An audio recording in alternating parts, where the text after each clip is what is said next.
Hare Krishna everyone, welcome back to Shravanam Diaries podcast. I'm your host Sulalita Devidasi and we are continuing to read teachings of Lord Caitanya by His Divine Grace, Srila A.C. Bhaktivedanta Swami Prabhupada. This is chapter 20, the goal of Vedanta study. In all Vedic literatures, including the Bhagavad Gita and Vishnu Purana, much evidence is given to distinguish between the energy and the energetic. In the Bhagavad Gita 7.4, it is clearly stated that earth, water, fire, air, and ether, the five gross elements of the material world, and mind, intelligence, and false ego, the three subtle elements, are the Lord's energies. All material nature is divided into these 8 elements, which together comprise His inferior nature, or energy. Another name for this inferior nature is Maya, or illusion. Beyond these 8 inferior elements is His superior energy, which is called Para Prakriti. This Para Prakriti comprises the living entities, who are found in great numbers throughout the material world.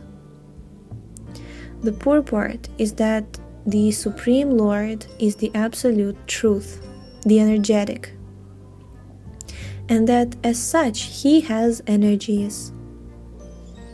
When one of His energies is not properly manifested, or when it is covered by some shadow, it is called Maya Shakti. The material cosmic manifestation is a product of that Maya Shakti.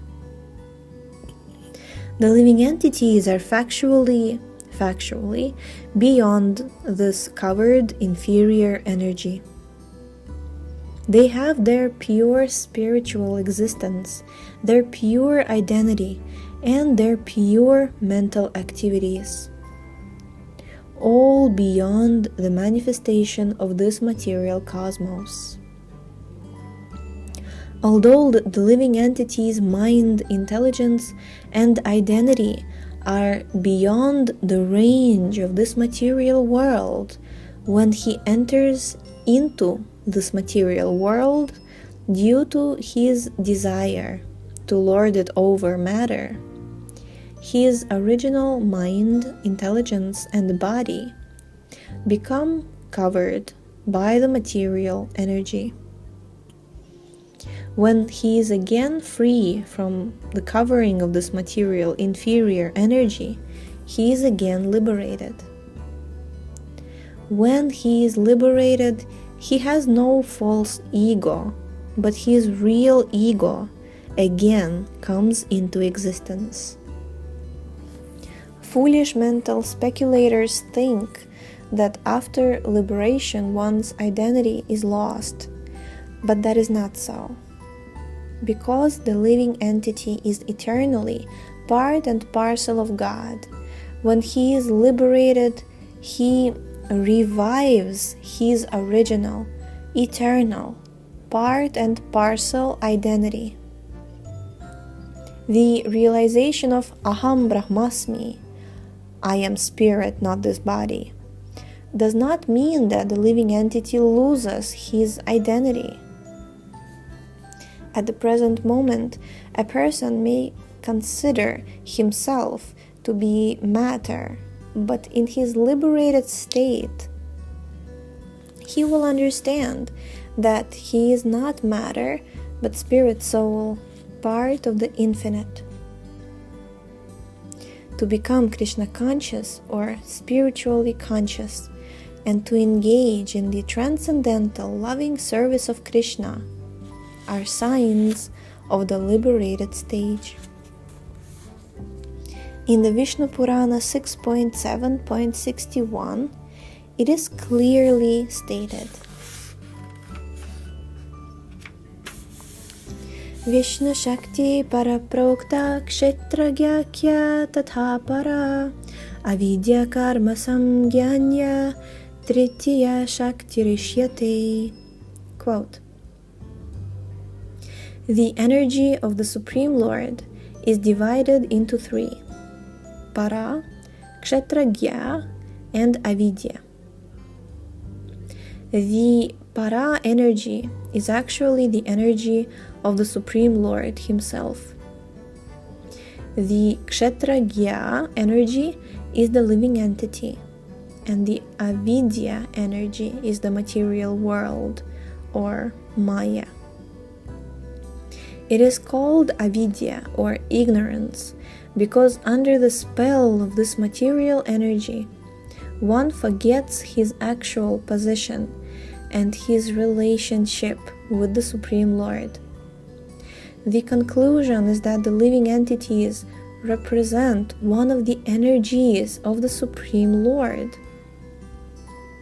As infinitesimal parts and parcels of the Supreme, they are called jivas. If the jivas are artificially placed on the same level with the infinite Supreme, because both of them are Brahman, or spirit, then bewilderment will certainly be the result. Generally, Mayavadi philosophers are perplexed before a learned Vaishnava, because the Mayavadis cannot explain the cause of the bondage of the living entities. They simply say, it is due to ignorance, but they cannot explain how the living entities can be covered by ignorance if they are supreme. The actual reason is that the living entities, although qualitatively one with the Supreme, are infinitesimal, not infinite. Had they been infinite, there would have been no possibility of their being covered by ignorance. Because the living entity is infinitesimal, he can be covered by an inferior energy. The foolishness and ignorance of the Mayavadis are revealed when they try to explain how the infinite can be covered by ignorance. It is offensive to attempt to qualify the infinite by arguing that he is subject to the spell of ignorance. Although Shankara attempted to cover the Supreme Lord by his Mayavada philosophy, he was simply following the order of the Supreme Lord. It should be understood that his teachings were a timely necessity but not a permanent fact. In the Vedanta Sutra, the distinction between the energy and the energetic is accepted from the very beginning. The second aphorism of the Vedanta Sutra, Janmadhyasya Yataha, clearly states that the Supreme Absolute Truth is the source of all emanations. Thus, the emanations are the energy of the Supreme, whereas the Supreme Himself is the energetic. Shankara has falsely argued that if the transformation of energy is accepted, the Supreme Absolute Truth cannot remain immutable. But this is not true. Despite the fact that unlimited energies are always being generated, the Supreme Absolute Truth remains always the same. He is not affected by the emanation of unlimited energies. Shankaracharya has therefore incorrectly established his theory of illusion. Ramanujacharya has discussed this point very nicely. Quote, "One may argue, since there was only one absolute truth before the creation of this material world, how is it possible that the living entities emanated from him? If he were alone, how could he have produced or generated the infinitesimal living entities?" In answer to this question, the Vedas state that everything is generated from the absolute truth, everything is maintained by the absolute truth, and after annihilation, everything enters into the absolute truth. This statement from the Upanishads makes it clear that when the living entities are liberated, they enter into the supreme existence without changing their original constitutional position. Unquote. We must always remember that the Supreme Lord has his creative function, and that the living entities, the infinitesimal living entities, have their creative functions also. It is not that their creative function is lost when they are liberated and enter into the supreme after the dissolution of the material body.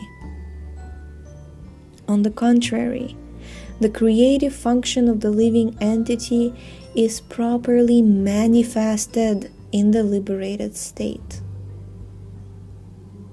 If the living entity's activities are manifest even when he is materially conditioned, then how is it possible for his activities to stop when he attains liberation? The living entities entering the state of liberation may be compared to a bird entering a tree, or an animal entering the forest, or a plane entering the sky. In no case are activities stopped.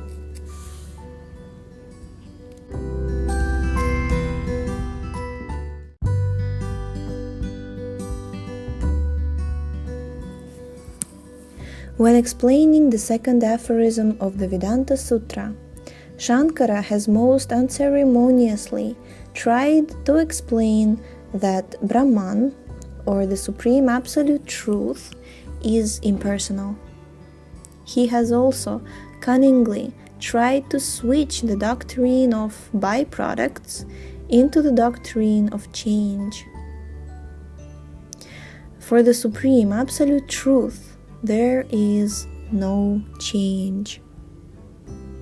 It is simply that a byproduct results from his inconceivable powers of action. In other words, a relative truth, a byproduct, is produced out of the supreme truth. For example, when a chair is produced out of a crude wood, it is said that a byproduct is produced. The Supreme Absolute Truth, Brahman, is immutable, and when we find a byproduct, the living entity or this cosmic manifestation, it is a transformation of the Supreme's energies or a byproduct of the Supreme. It is like milk being transformed into yogurt.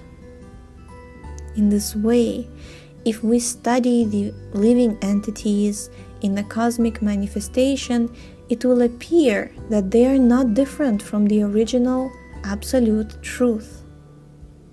But from the Vedic literature, we understand that the absolute truth has varieties of energy, and that the living entities and the cosmic manifestation are but a demonstration of his energies. The energies are not separate from the energetic. Therefore, the living entity and the cosmic manifestation are inseparable truths, part of the Absolute Truth.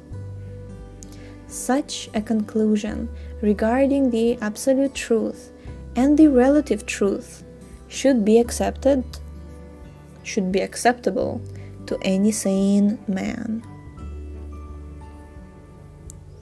The Supreme Absolute Truth has His inconceivable potency, out of which the cosmic manifestation has been produced. In other words, the Supreme Absolute Truth supplies the ingredients, and the living entity and the cosmic manifestation are the byproducts. In the Taittiriya Upanishad, it is clearly stated, Yato va imani bhutani jayante. Quote, the Supreme, the Absolute Truth is the original reservoir of all ingredients, and this material world and its living entities are produced from those ingredients. Okay, we're going to stop here for today. Thank you so much for tuning in. The link to this book is in the description. Please read along with us and share this book with all of your friends, and we shall see you tomorrow. Hare Krishna.